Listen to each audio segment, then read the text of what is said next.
Kane is on the phone today for a first date follow-up, and he's getting ghosted by Leah. So in a few minutes, we'll call her and see if she'll tell us why she's ghosting him and maybe get him a second date.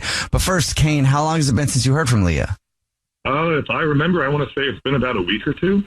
A week or two. How many times have you reached out to her? That'll kind of help too. I reached out last, I think, about 2 days ago, but I've probably reached out about 2-3 times. Okay, well, let's talk about the date. How did you guys meet? How was it? Well, we met through a mutual friend, and I mean, at least from my perspective, I thought it was a pretty good time. Well, we got burgers and fries at this super chill retro diner, and honestly, it was nothing fancy. It was just nice and easy vibes. She picked it, which I liked. I mean, I love a woman who can commit to a greasy spoon. Yeah, okay. Fair. Okay. Yeah, I mean, we had great conversation, and at least, like I said, I swear I thought we were vibing. Yeah. We talked about how we both love the color orange, which, at least to my understanding, is not a common favorite color. Yeah. Yeah. Yeah, and at the end of the date, she even let me eat her pickle, which I thought was really cute. Whoa. I'm sorry, what? Kane, I don't know why. Code for something, or are we just talking about a pickle? The delivery of that. That's not she didn't want it, and I like pickles, so I asked if I could have hers, and she said yeah. Sweet. Everybody needs a friend who doesn't like their pickle. Did you guys kiss or anything after the date?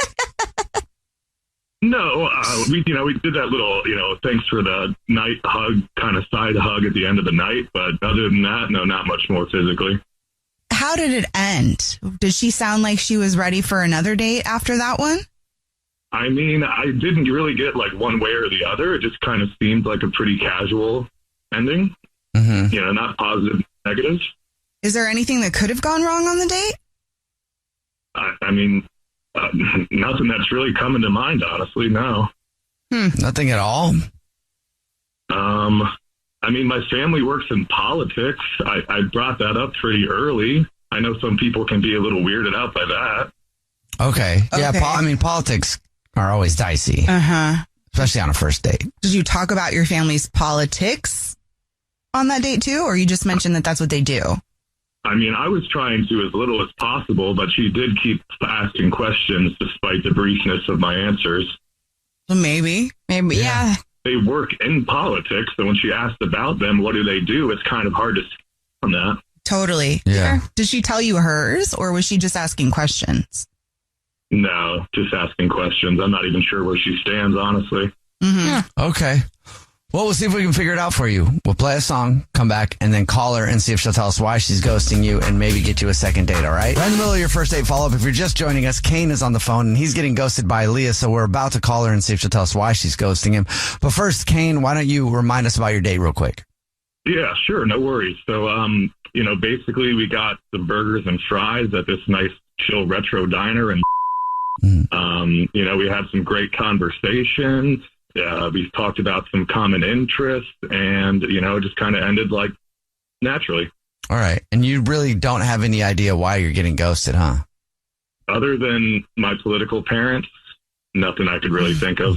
Okay. My political parents sounds like a sitcom. It does. All right. You ready for us to call her? Yeah. Okay, here we go.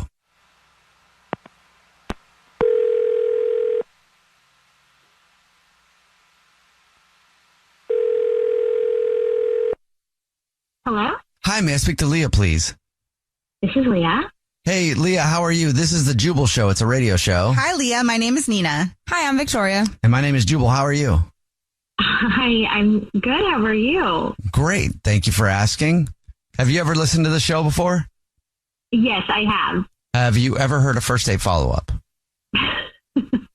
I have. Yeah. Yes. So that's the segment where if you ghost somebody, they can email us to get you on the phone and ask why you're being ghosted. Yes. Well, guess what, Leah? Somebody emailed us about you. Uh-huh. Mm-hmm. Who you ghosting, girl? This is about Kane, isn't it? It has to be Kane. Yes, it is about Kane. Kane emailed us. We talked to him a little bit about your date. He said he thought you guys really hit it off, and he has no idea why you're not calling him back, and it's been 2 weeks. So he's a Virgo, and I can't do it. What? Yeah, I mean, okay, that's not the only reason, but it was the first red flag. Well, I'm a Gemini, and that combo is just like a cosmic disaster. We're just wired differently. Like, he's very grounded and analytical. I'm like flowy and talkative. He likes structure. I like chaos. Like, I knew it wasn't going to work when he started stacking the sugar packets by height at the table. Okay. So, like, the Virgo thing was the first red flag. Then it was the stacking of the sugar packets. Then he put mustard on his French fries. And not ketchup, not ranch, straight yellow mustard. And he didn't even explain it. He just casually dipped it like it was normal. So that bothers you? Yeah, I mean, I tried to look past the Virgo thing, but the mustard was the universe telling me run. And I trust signs. So the mustard really put it over the top. Yes. That was kind of the final straw.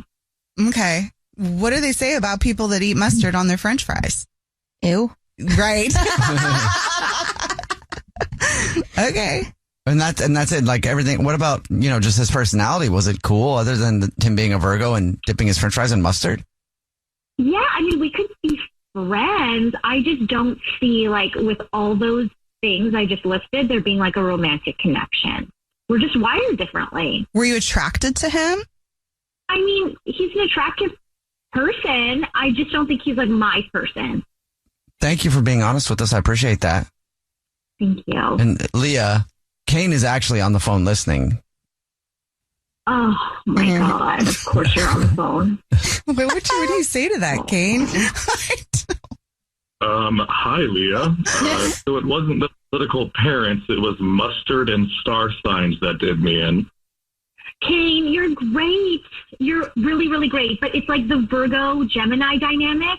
You'd spend our whole relationship like reorganizing my spice cabinet while I'm trying to plan like a spontaneous trip to Tulum. That sounds kind of balanced to me. I bring snacks and an itinerary, and you bring chaos and a passport. Aren't you getting ahead of yourself, though? Like, don't you need to know if, like, because I feel like you're planning right now, Leah, for the future to be so unstable before you even know it. I don't know. Like, he brings mustard to fries, and he brings secretive energy. Secretive energy? I mean, the way I was raised, it's not secretive, it's respectful. I didn't want to bore you with political drama on a first date. I like to think that's called emotional intelligence. That's called Virgo energy. You're always trying to like control the flow. And you're a Gemini, talking in metaphors and checking co-star mid-convo. Because it worked. Checking what mid-convo? What is co-star? It's an app. I used to have it. It's an astrological app. Did you do that, Leah? Did you check your astrology? Yeah, of course. Why wouldn't I? Yeah, we were literally talking about a second date when she pulled out her phone and started changing the conversation to tomorrow's horoscopes. So just to recap, you're literally ghosting me over horoscopes and condiments. If I wouldn't have checked it, I wouldn't have known. Of course I'm going to check it. It also shows me like both of our charts and like the compatibility and everything. It's very thorough. Leah, do you use charts for everything in your life or just dating? Pretty much everything, yeah. Is it usually right? Yeah, very right. I mean, it's thousands of years old for a reason. Mm-hmm. And this is the same person who says I'm too organized. And there you go. It's that Virgo energy again. I mean, I got to be honest with you guys. I barely even know my horoscope. I don't even know what that means. It's also not really a horoscope. It's a birth chart. So it's like kind of like we're talking two different languages. And like, Kate, I'm so sorry. You're attractive and you're kind, but I need someone who won't judge me for like talking to my plants. And I really think you will. What? Wait. You talk to your plants? Any green thumb knows that you need to talk to your plants to get them to grow. And when you talk to your plants, do you hear responses? Well, it's obviously not like a human response, but it's an energy. Yeah. How do you feel about that, Kane? I mean, I thought the horoscopes was a little off-putting, but now we have Mother Nature here speaking to plants. I don't even know where to go with that. I mean, I'll give you a second chance. You can meet my Fern, and I can see what kind of energy it gives me after, and then I'll know for sure. All right. His Fern Well, code. Leah, would you like another date with Kane? We'll pay for it. I mean, we can try. I do feel like he's going to be more compatible with like a grounded tourist who appreciates mustard and like bullet point plans. Mm-hmm. But worst case scenario, we end up being friends, you know? But I have no problem like seeing how my plants interact with him. Oh, Okay. Kane? That's great news, Whoa. Kane. Second date? I mean, I would consider it. I have to ask, though, does the fern have a name? Yeah, Miguel. Oh. Okay. What do you think, Kane? Give it another shot and meet Miguel the Fern? Gotta do it. Yeah, I don't know, you guys. Leah, that might be too much for me. As you said, like, I'm too much of a Virgo for this. I wish you and Miguel the best. Oh. Okay. Yeah, I know this is what I said from the start. But, you know, Kane, no ill will. If I ever see you in the streets, I'll definitely say hi. Like, it's not your fault. You're a Virgo. Sweet. All right. Okay.